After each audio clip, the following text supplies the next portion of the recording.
Bom, na aula passada, a gente conseguiu falar até a parte da questão da Revolução Verde e falamos também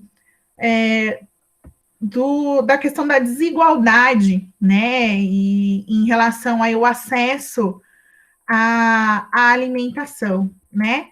Então, a gente tinha falado que mesmo a Índia, né, que a Índia, quando a Revolução Verde, ela acontece lá na década de 70, e essas tecnologias que foram implementadas ali, melhoria das atividades do campo, fizeram ali, cumpriram seu papel no momento em que se procuravam soluções para aumentar a produção de alimentos, né, visto que a população é uma população que estava num ritmo acelerado de crescimento, ou seja, o caminho tecnológico para resolver a questão da falta de comida, ele foi encontrado. Só que a gente esbarrou num outro problema, né? Que o simples fato do país conseguir produzir quantidade de comida suficiente para alimentar a sua população é garantia de que todo mundo vai comer? E aí eu até tinha feito uma pergunta aqui, se eu não me engano, acho que foi até o Enzo que respondeu, né? Só o fato de ter comida significa que todo mundo vai comer? E aí a gente chegou à conclusão que não, né? Que se na verdade tem a questão das desigualdades sociais. Se a pessoa não tem dinheiro para comprar comida, ela por vezes passa fome.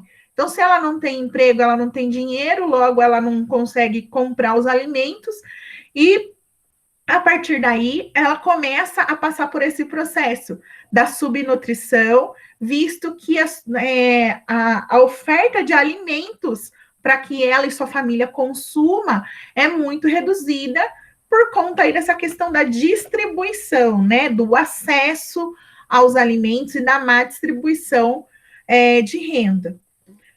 Tudo bem? Vocês lembram que a gente falou disso até aqui na última aula? Sim. Beleza. Então, assim, existem algumas, né, alguns aspectos aí que vão fazer a gente entender um pouco do porquê isso acontece. Primeiro, que se a gente lembrar, né, que a Índia foi por muitos anos aí colônia da coroa britânica, a gente já entende que o modelo agrícola, né, que predominou por muito tempo e que ainda existe é a ideia das monoculturas, que eram destinadas aí para atender o mercado externo. Então, monocultura destinada à exportação. Então, vamos pensar aqui, e aí a gente já faz um paralelo com o Brasil também. Monocultura, gente, o que vocês entendem dessa palavra? Acho que várias culturas.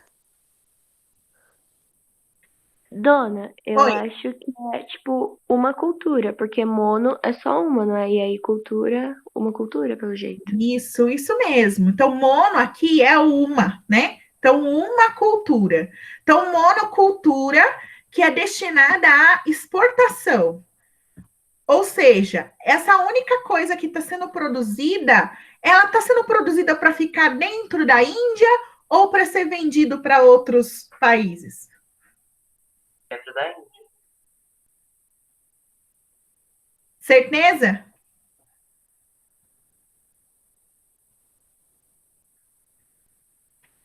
Não.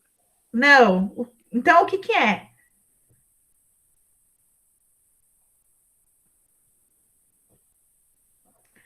Olha a frase, gente. Eu não entendi, professor. Monocultura destinada à exportação. O que é exportar? É mandar para Manda fora? para lugar? Mandar para fora, né? Então, a monocultura, então, é a produção de um único produto, né? E esse produto, ele tem como fim, né? O objetivo de eu produzir aquilo é eu vender para outro país. Então, isso aqui contribui, essa ideia da monocultura destinada à exportação. Vamos fazer um paralelo com o Brasil? A gente tem aqui no Brasil monoculturas que são destinadas à exportação? Vocês conseguem me dar um exemplo? Sim, Qual? acho que a agricultura, acho que a soja.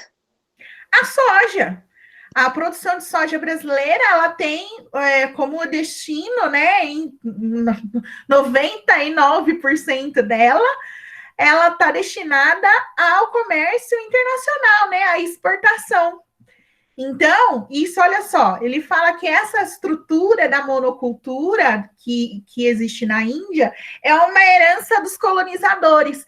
A gente pode falar que aqui no Brasil isso também é uma herança do processo colonial, porque a gente, num primeiro momento, quando a gente pensa nos ciclos econômicos brasileiros, a gente tem lá a questão do extrativismo, né, que começou lá com a extração do pau-brasil, mas depois veio as lavouras de cana-de-açúcar, posteriormente o cultivo do próprio café, que, né, é super responsável aí por um crescimento econômico que resultou no processo de industrialização brasileira.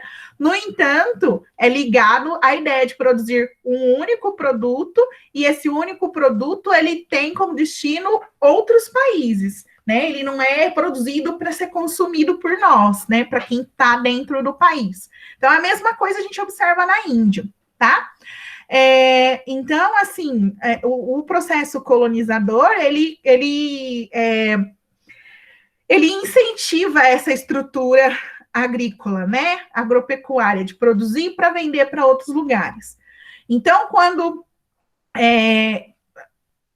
eles optam por isso, a partir do momento que você fica produzindo algo para vender para outros países, você deixa de produzir outros produtos que são necessários para abastecer o mercado interno. Então, produtos assim da base da alimentação indiana, às vezes podem deixar de ser produzidos porque esses espaços estão sendo usados para produzir algo que vai ser vendido para outros países, tá?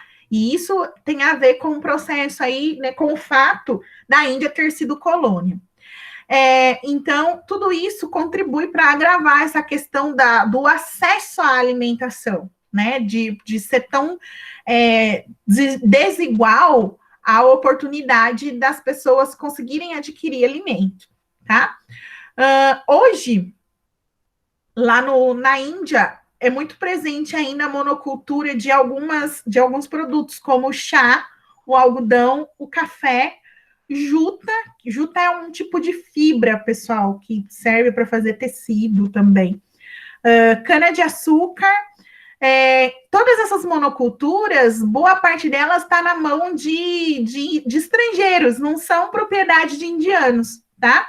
E que estão ali ocupando porções importantes do território indiano e que acaba atrapalhando, né, a produção dos produtos aí que são base da alimentação indiana. Então, enquanto isso continuar se mantendo dentro da Índia, fica difícil garantir, né, a produção de comida que seja suficiente para garantir que todo mundo na Índia consiga ter acesso à comida, tá certo? Aí a gente tem aqui a figura 26, que traz para a gente aqui os usos da terra na Índia, né? Então, aqui tem o mapa traz para a gente algumas regiões que são improdutivas, né? Então, são áreas de deserto. Aqui a gente tem já a questão do relevo, é uma parte mais alta do território, que fica mais difícil executar a agricultura.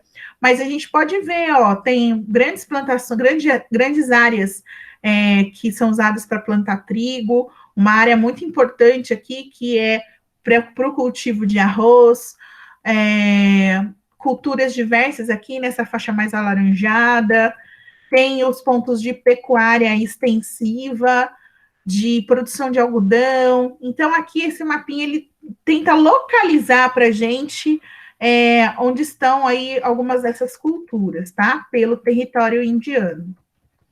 Até aqui, gente, tudo bem? Sim, dona. Sim, professora. Ok.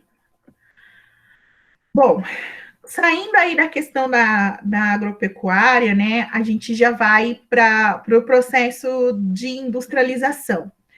E aí a gente vai ver que, na verdade, o processo de industrialização também que ocorre na Índia, ela vai ocorrer um pouco depois do que aconteceu, por exemplo, lá na Inglaterra.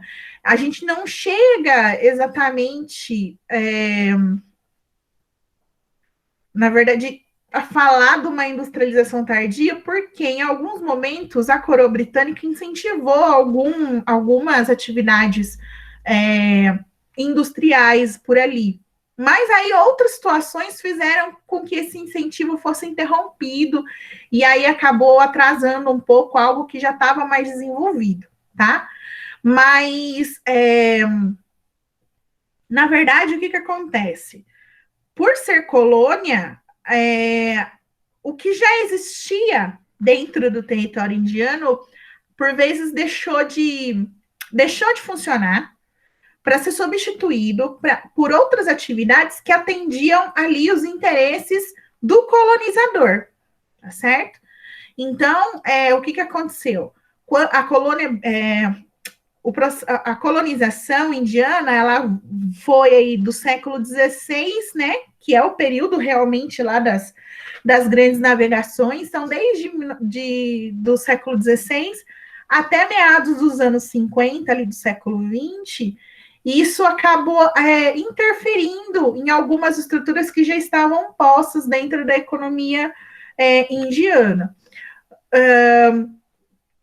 E isso acabou, né? E aí tinham algumas atividades, né, que estavam ligadas à ideia da manufatura, né, a ideia dos processos que eram feitos em alguns momentos de maneira mais artesanal, mas existiam outros setores que já caminhavam por esse processo da consolidação de uma indústria mesmo, de uma linha de produção. E isso foi interrompido, né, pelos britânicos, para que pudessem atender os seus próprios interesses, tá? E aí, como exemplo disso, a gente entende aí a produção têxtil, né? E aí eu pergunto para vocês, que indústria é essa? O que a indústria têxtil faz, gente? Tecido? Tecido, né? Tecido, e a gente pode falar também a questão da própria produção de roupas, né? Então, assim, aqui ele traz para a gente que o artesanato têxtil, né, que existia ali, abastecia a própria população e também tinha um mercado internacional importante pela qualidade do que era produzido ali. Só que quando a coroa britânica toma posse ali, eles também tinham uma produção de tecidos que para eles era uma fonte importante aí de renda, que eles vendiam esses tecidos, né? Então, o que eles fizeram? Para evitar essa concorrência direta, né? E aí, por fim, eles acabarem perdendo o mercado para os tecidos indianos, eles jogaram o preço dos tecidos produzidos pelos ingleses lá no chão, então deixaram super barato. E aí é aquilo, né, gente? Aquilo que a gente faz até hoje. Se a gente tem ali produtos de qualidade semelhante, e aí você vê lá que um tem um preço muito menor do que o outro, a gente caminha geralmente a comprar aquele que tem um preço melhor. E não foi diferente naquele momento. Como eles fizeram, de certa forma, de certa forma não, foi uma competição desleal, baixaram demais os preços, isso fez com que os produtores desse tecido indiano acabassem vindo a quebrar, né? Não conseguiram se manter nessa atividade, e isso acabou desmontando a produção têxtil que existia na Índia naquele momento, né? Então, isso traz como consequência o atraso que existe no setor industrial na Índia até o momento em que eles declaram independência. Então, é aquilo mesmo. A colônia queria usar a Índia para atender o colonizador, né, perdão, queria usar a Índia para atender os seus próprios interesses. Se para atender os seus próprios interesses, isso fosse atrasar o desenvolvimento da Índia, não tinha problema, desde que os meus, né, que os interesses ali da coroa britânica fossem atendidos, não tinha problema se a Índia continuasse atrasada, né? Então, com essa organização, a gente fala que a Índia é um país de industrialização tardia, como aconteceu com o Brasil. A gente também é um país de industrialização tardia. A gente está falando aqui, né, que isso perdurou até o momento da independência indiana, que foi em 1947. A consolidação da indústria no Brasil, ela se dá no início do século XX. Então, ali no primeiro mandato do governo Getúlio Vargas, né? Então, a gente está falando, assim, de década de 20, década de 30, quando as indústrias começam a tomar uma robustez aqui no Brasil. E aí a gente fala de industrialização tardia, por quê? Quando que aconteceu a primeira revolução industrial, pessoal? Lá na Inglaterra.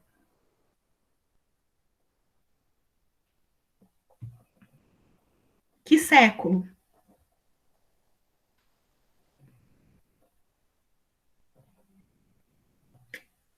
Tem alguém aí? Professora, qual foi a pergunta? Estou perguntando quando que foi que aconteceu a primeira revolução industrial lá na Inglaterra? Que século?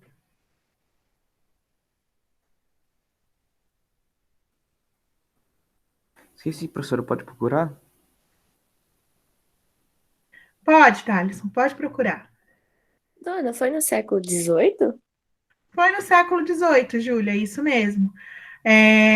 Então, a primeira revolução industrial, né, que foi lá a introdução das máquinas a vapor, ela aconteceu no século XVIII. E eu estou falando para vocês que a indústria no Brasil, e aí a gente também está vendo, né, que a industrialização na Índia, elas foram acontecer no século XX, ou seja, só 200 anos de atraso, né, em relação ao processo que começou na Europa.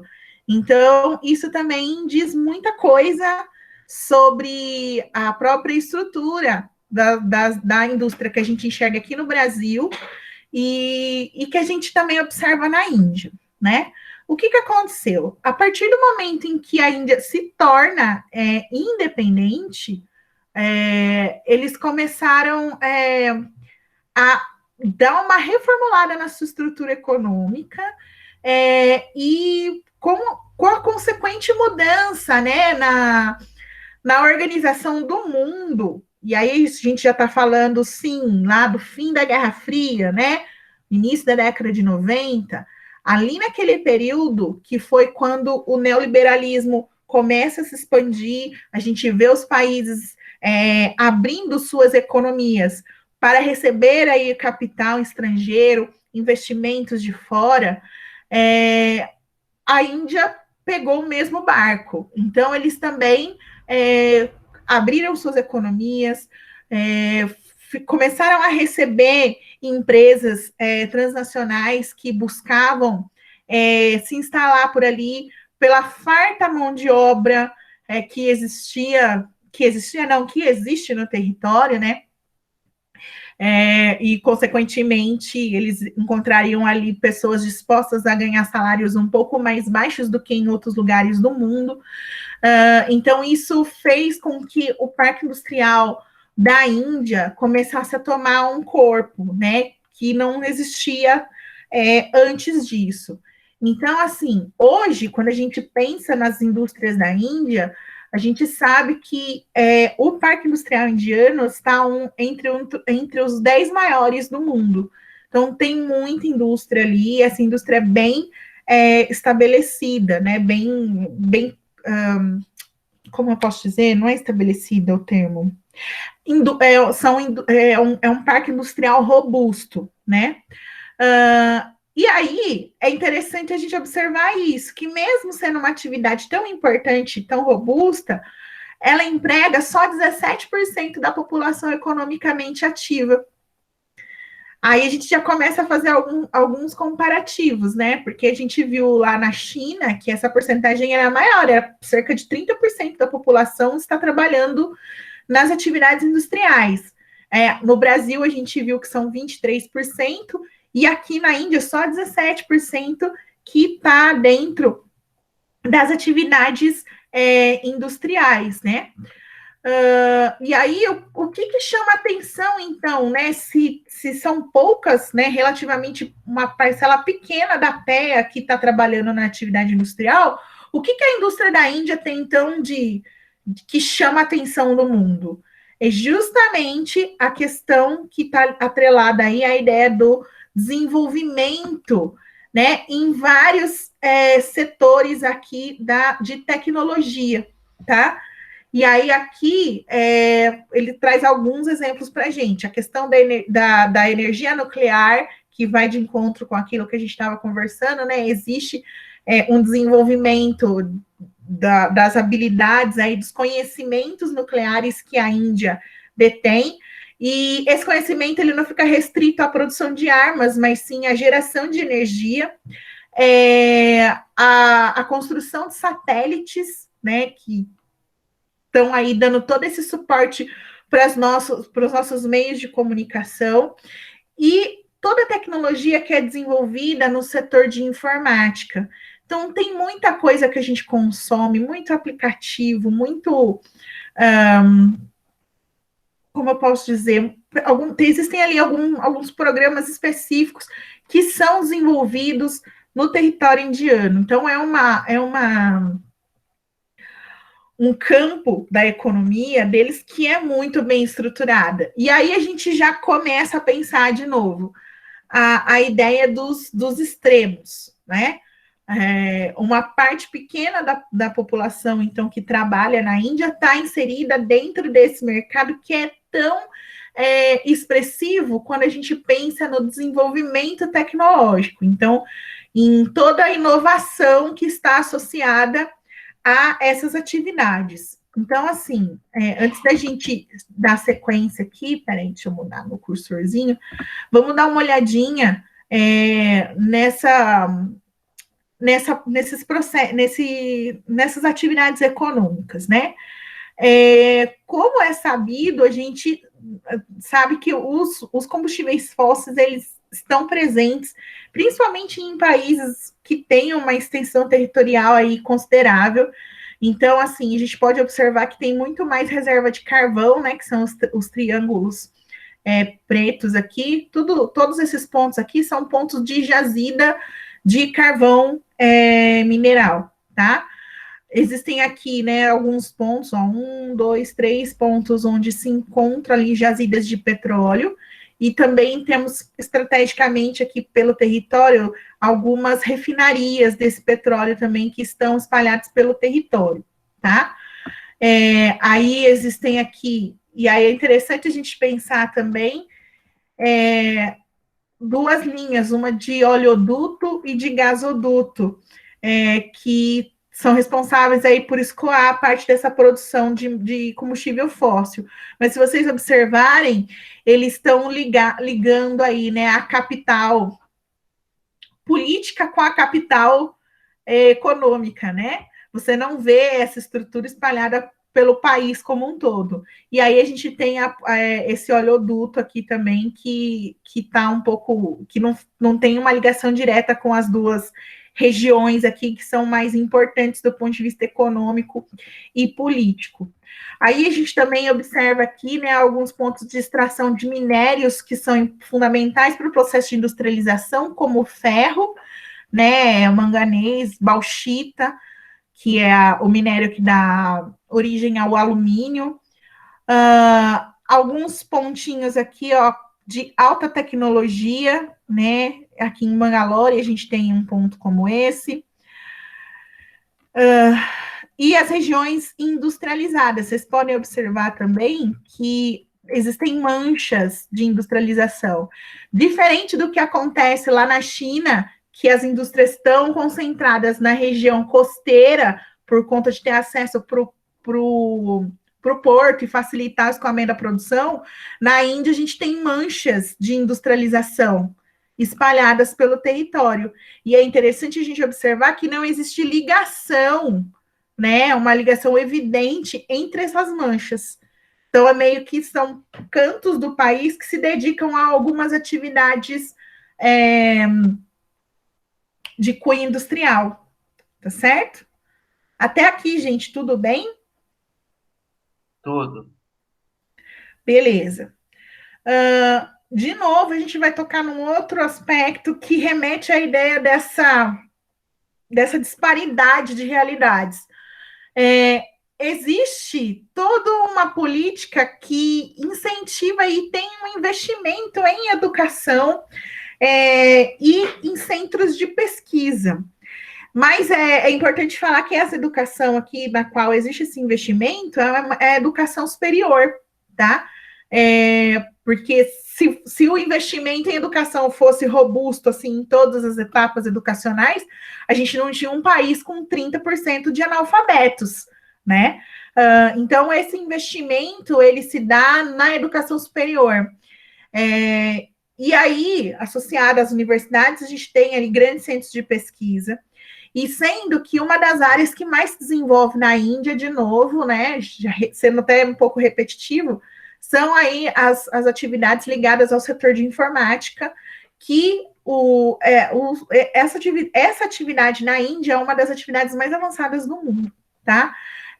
A Índia, ela só perde mercado para os Estados Unidos quando a gente pensa no fornecimento de softwares, né? Então, toda a questão da programação, como eu disse, da criação de novos programas, de novos aplicativos.